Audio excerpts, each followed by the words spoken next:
Presentation Skills for Design Students, Episode 29.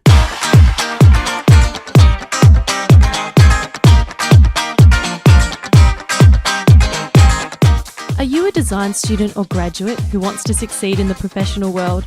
If so, keep listening.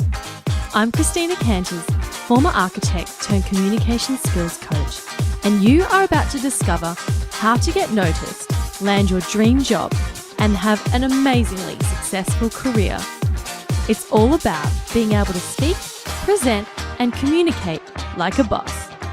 Welcome to the Presentation Skills for Design Students podcast. Hello everyone and welcome back to the show. I am podcasting this week all the way from the Netherlands, the land of cheese, mayonnaise, and crazy soccer fans. Anyway, I'm super excited about this week's episode because I am chatting with the very wonderful Diane DiResta. We are talking about how to nail your job interview. You know, it's really important that you can communicate yourself, what you love, your skills and your passions in the all-important interview. Because as you're about to find out, just having great skills is not enough. And your work definitely does not speak for you. Diane is a licensed speech pathologist, a highly sought-after speaker and communication coach. She's the founder of DiResta Communications, a company that helps high-profile people like top executives, politicians, celebrities, and sports stars to speak the language of confidence and communicate effectively. Now, I was very excited to speak to Diane about how to be successful in job interviews and in the workplace. So if you are job hunting or you want to move up in your workplace, this episode is a must listen. Now, I can't stress enough just how important this stuff is. As you're about to find out, you may be highly skilled, but when it comes to job interviews and to working with others in the workplace, it's not so much about the skills, it's more about your confidence and how well you work with other people. So without further ado, let's get to the interview with the very lovely Diane DiResta. Hi Diane, welcome to the show and thank you so much for joining me. Thanks Christina, thanks for having me. Now I'm super excited to be chatting with you because you are very experienced in helping very high-powered people become better communicators. So I'd love to hear more about how important having great communication skills is for being successful in getting great jobs and in your career. But first, for the listeners who aren't familiar with you and your work, can you please share a bit about your background and what you do? Sure, I'd be happy to. I was originally trained as a speech pathologist. I got my master's degree at Columbia University, and for 8 years I worked in the New York City school system, working with children who had language and speech disorders. And from there I transitioned into a job doing stand-up training, presentation skills, and then moved on to Solomon Brothers in New York, where I was doing management training. And then my last full-time position was as assistant vice president at Drexel Burnham, and I was doing recruiting for the institutional sales and training program, and that meant I would go on college campuses and recruit MBAs for the program. And after that, I realized I did not like the culture of Wall Street, but I liked what I did, so I went off on my own. And today, X number of years later, my company, DiResta Communications, focuses in 3 basic areas: the public speaking presentation arena, the interpersonal communication area, and media training. And we serve primarily the corporate market, but I have to say, Christina, over a lifetime, I've worked with ages 4 to 84, and I've worked across industries from working with entry-level associates and even college students to people in the C-suite. So it's been pretty broad. I'm also the author of a book called Knockout Presentations, How to Deliver Your Message with Power, Punch, and Pizzazz. And I have a new ebook that we just launched called Give Fear the Finger, How to Knock Out Fear of Public Speaking. So that's me in a nutshell. Wow. Oh my gosh. I can't believe we only have like 20 minutes to talk to you because I just know that you have so much to share. That's just incredible. And of course, I was having a look at Diane's YouTube channel as well, everyone listening, and she gives these 1-minute presentation tips, which are just awesome. So definitely go check out her work. She has a lot of amazing content out there. Now, Diane, with all of my podcast interview guests, I like to ask them about the 2 things. Have you heard of the 2 things? What are the 2 things? Okay, so it's based on the idea that any topic or subject can be distilled down to just 2 things that you need to know. And everything else is either an application of those 2 things or it's just not important. So one example that I found online is the 2 things about being an executive assistant. Number 1, the boss is always right. And number 2, the boss is always wrong. So that's just like a little summation. That. Yeah. So Diane, I'd like to ask you, because you're all about confidence, and what you do in your company is you show people how to speak the language of confidence and what it looks like and what it sounds like. Yeah. So I'd like to ask you, what are your 2 things about confidence? Here are my 2 things. It's about mindset and skill set. That's all it is. First, you need to program your mind. And a lot of times confidence and fear start in the mind. By changing the way you think, by changing the words that come out of your mouth, you will start to shift how your confidence is perceived and how you start to feel inside your body. The other part of that is the skill set. My approach when I coach people is not to simply work on the emotions and go back to when did it first happen. You have to have the skills. I really believe confidence happens when you have mastery. So I break down the skills for people and show them this is what it looks like on a visual level. Let's see how you do that. Now let's work on the voice and now work on your words. And then when you combine the 2, what's interesting is there's always this mind-body connection happening. So if you get into a certain position of power, whether you're seated or standing, that sends signals to the brain and you start to feel more confident. If you start to think in a confident way, that sends signals to your body and you start to stand up straighter. So those are my 2 things. It's about mind and body. Wow. Skill set. I love that. And it is something you can learn, right? Absolutely. Confidence can be learned. And here's what's interesting. I've been doing some reading recently on the latest research, and they found that confidence trumps competence. I'm going to say that again because it's so important. Confidence trumps competence. And that's why if you're in the workplace and you see someone who you think or you know has less competence or skill than you and they get promoted, I'll bet you anything they have the confidence and the ability to sell themselves. So the school signs of success are very different from the workplace. In the school setting, it's your grades. So if you get an A and someone gets a B on a test, the B student can be confident, but their grades still show B. But it's not the same in the workplace. That B student may not be doing your A work, but they may be more confident, and they may bypass you. Diane, you've trained very high-profile people who have to deal with very high-pressure situations, like politicians and top executives. Now, I would have thought that to get to these high-powered positions, they would have to be confident speakers and great communicators as a given. But clearly they still need help. So what is the number one thing that you see top executives struggle with in terms of their communication? Well, they have confidence in what they do, and they're skilled politically, so they know how to lead and to align people. But at a certain point, they need to do more formal speaking, and that's sometimes a fear for people.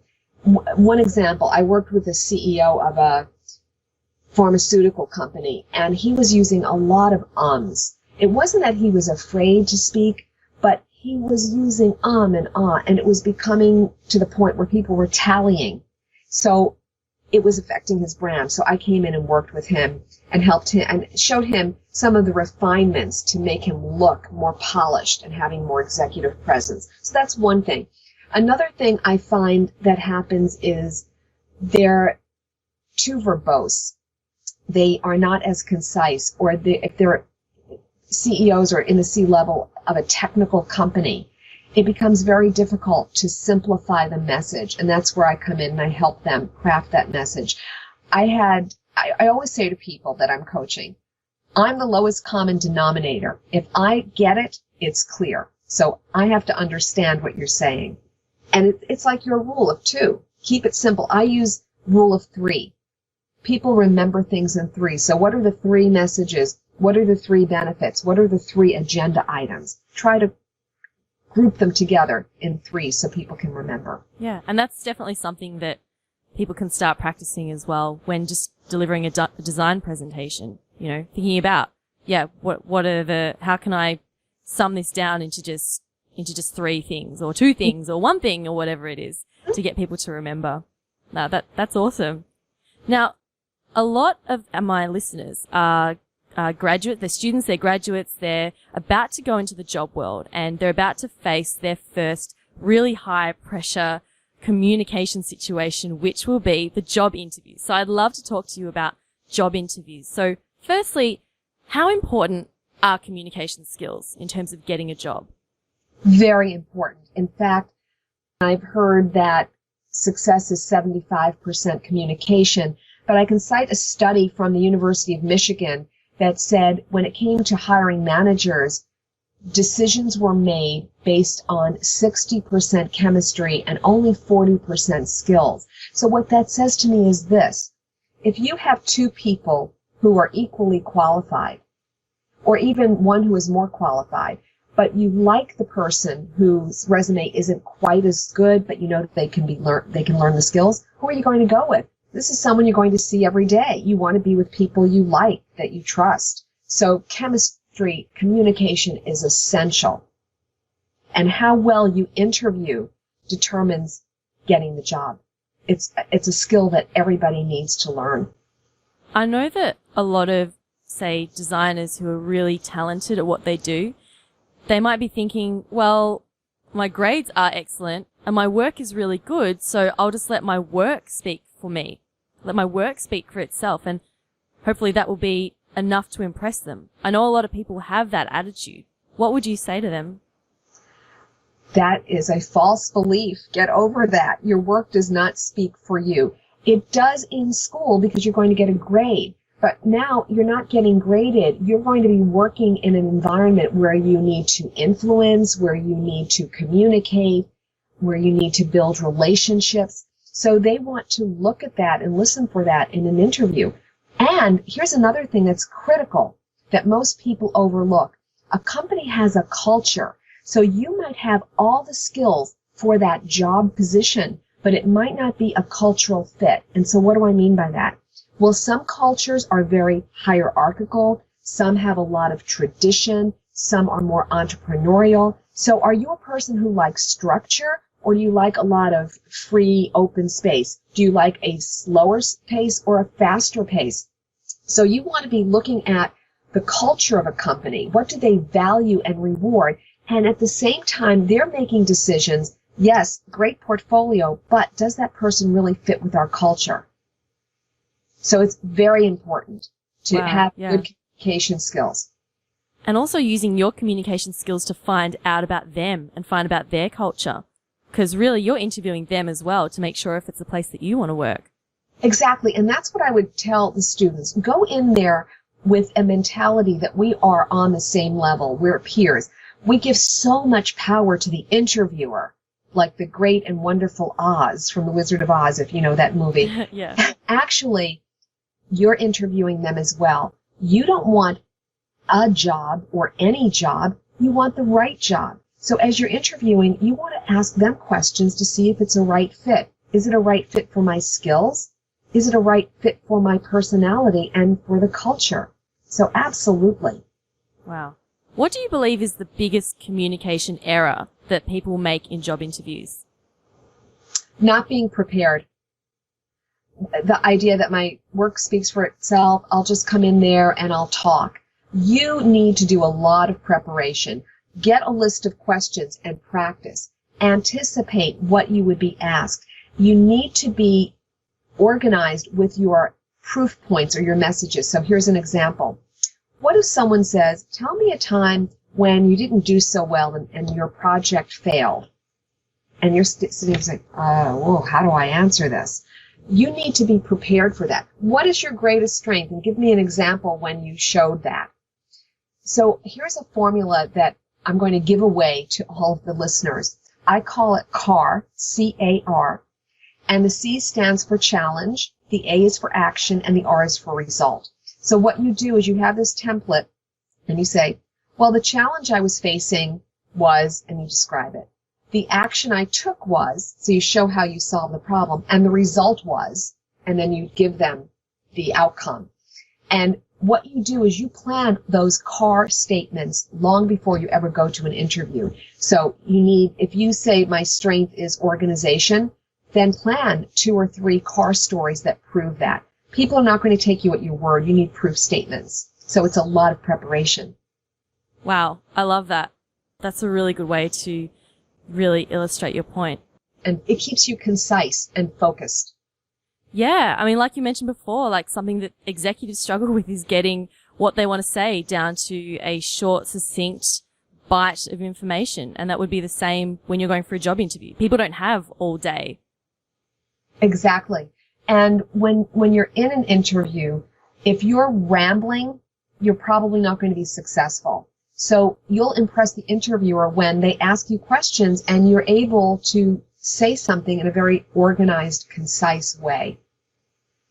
Okay, now I'd like to talk a bit about confidence in an interview. How can someone show that they are confident? Well, the first thing is how you walk into a room, because you convey a message before you ever open your mouth. So walk in by standing up tall, extend your hand and have a firm handshake, and look the interviewer directly in the eye and smile. That all says, I'm confident. Look like you're happy to be there. Even if you're a little nervous, that's okay. And by the way, your interview begins when you're in that waiting room, when you're there with the receptionist. Be cognizant of the behaviors that you are exhibiting at that moment. When I worked for a company, they had a policy that if a receptionist complained at all about any candidate, they wouldn't hire them. Wow. Yes. So, you're all eyes are on you in a sense. They're watching you. So are you sitting there snapping your gum? Are you talking loudly on a cell phone? Are you scratching your head? Think of, you're in an interview before you ever meet that interviewer. Are you being rude to the receptionist? That will not get you points for sure. So it begins the minute you walk into that office. Oh, and I've heard that I think I read this as well, if you walk in there and you have a chat to the receptionist and you're really friendly with them and just treat them like they're just as important as the person who's interviewing you, they are going to absolutely love you. And I guess whoever's interviewing you, if they're a little bit borderline, they're always going to say to the receptionist, hey, what did you think of that person? And if the receptionist gives you a glowing review, that might be the thing that just tips you over the edge to get that job. Absolutely. I once spoke to an administrative assistant, and she talked about people who were selling to the company, and she said, I've made careers and I've broken them. So they have a lot of influence, and they will report back and say, oh, that person was really rude, or you should have seen them the whole time on their cell phone, or the way they were talking. So be aware that, in a sense, it's a performance. You're presenting all the time. You're always on stage. Yeah. And even I know when you're even just sitting there, like you were saying, not playing with your cell phone, things like that, even using your body language and sitting upright and just using your body language to show that confidence is super important as well. And it also is shown in your voice. So when you're speaking in the interview, speak with conviction. Sound like you mean it. And speak up, because if you're speaking like this and you're very soft and your eyes are down and your hands are in your lap, you look timid. So sit up straight, look directly at the person interviewing you, and speak with conviction. That's awesome. And ask questions, because that's also a sign of confidence. Sometimes what happens is the interviewer may not be that skilled, and this happens a lot. And then the messages that you want to get across are never brought out because they didn't ask you the question. So here's something that every interviewer needs to do, every applicant. You need to create a personal branding statement for yourself so that when an interviewer says, tell me about yourself, you're able to launch into that. They don't want to hear, well, I went to high school and I did this, and they want to know as a package of skills, what are you? So what are your 3 strengths? How would people describe you? What are you looking to get? Have that nailed down. In fact, you want to know the answer to, tell me about yourself. That's actually a gift because it's an opportunity for you now to take control of the interview and position yourself the way you want to be perceived. And when someone says, why should we hire you? Know the answer to that. That's, again, bringing back your strengths.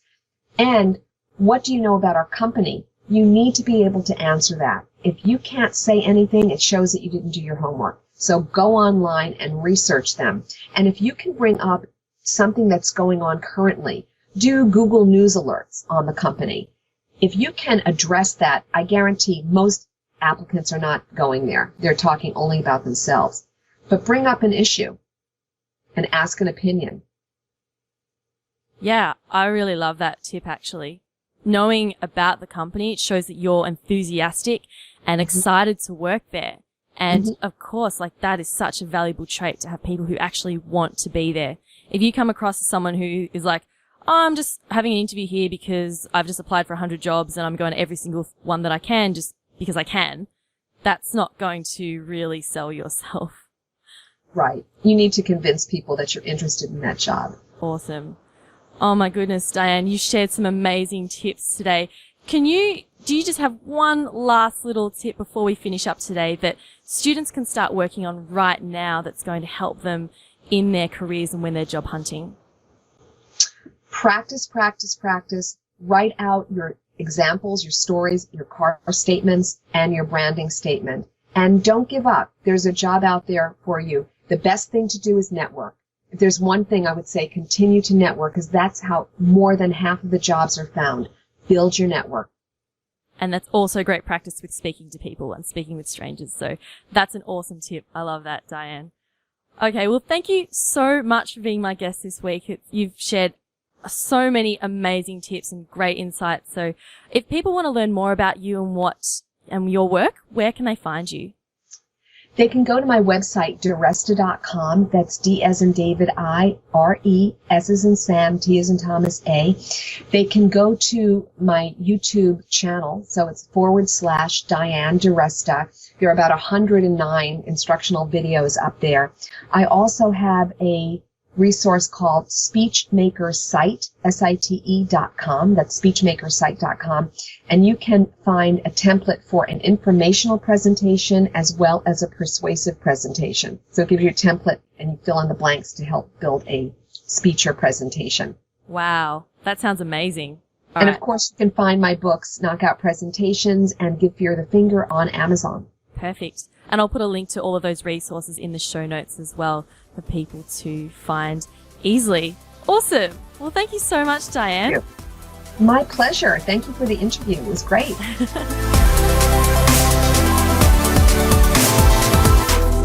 What amazing tips from the very knowledgeable communication coach, Diane DiResta. Definitely check out her YouTube videos. She's got a lot of useful content there. And of course, they are all free. Now, your challenge of the week. Remember how Diane was talking about writing a personal branding statement? I'd like you to think about and write down a short sentence, which would be, a sort of personal branding statement that you can use at networking events when you meet people and you're asked that dreaded question, so what do you do? If your stock standard answer is, I'm an architecture student or I'm a graphic designer, you know what? I'm telling you, it's really boring and it just doesn't carry on the conversation at all. And plus, it doesn't actually differentiate you from all the other architecture students or graphic designers or whatever who are at that same event. I once met a guy at a design event and I asked him what he did. He said, I'm a student. I said, okay, so what do you study? And he said, interactive design. And I had to ask, okay, what's that? And then he went on to explain it. Now, even for me with a design background, I had no idea what interactive design is. and he wasn't very forthcoming about explaining that. So what I'd like you to do is think about what you're passionate about. Why are you in your chosen field? Now, when I spoke to this particular student, I discovered that he loved interactive design because he loved music and concerts, and he loved using design to make these amazing concert experiences. So instead of saying, I study interactive design, a much better reply could have been, I am passionate about using design to create exciting experiences for people at concerts and events, and I've been developing these skills through studying interactive design. See, it's much more interesting. It really brings the passion out, and it's still short and to the point. So give that a go. What's your personal branding statement? Now, if you're having difficulties, just leave a comment in the show notes at designdrawspeak/029, or feel free to just send me an email at Christina, CHRISTINA, Christina@designdrawspeak.com. I'll be more than happy to help you out. Now, when you have your personal branding statement, practice saying it over and over and over again so that when someone asks you, it's just automatic and it just comes out. I look forward to hearing how you go. And that just about wraps up episode 29. Thank you so much for spending some time with me this week. I really, really appreciate it. Of course, if you enjoy this podcast, I would really love it if you could head on over to iTunes and leave a rating and a review. It's super quick, and it does amazing things for the podcast. Just helps it get discovered by more people, and that's what I'm all about, helping as many people as I can. You can do that by going to designdrawspeak.com and just following the links there to iTunes. I hope you have a wonderful weekend, and I will see you next week for another episode. This has been Presentation Skills for Design Students, helping you become a confident, creative communicator.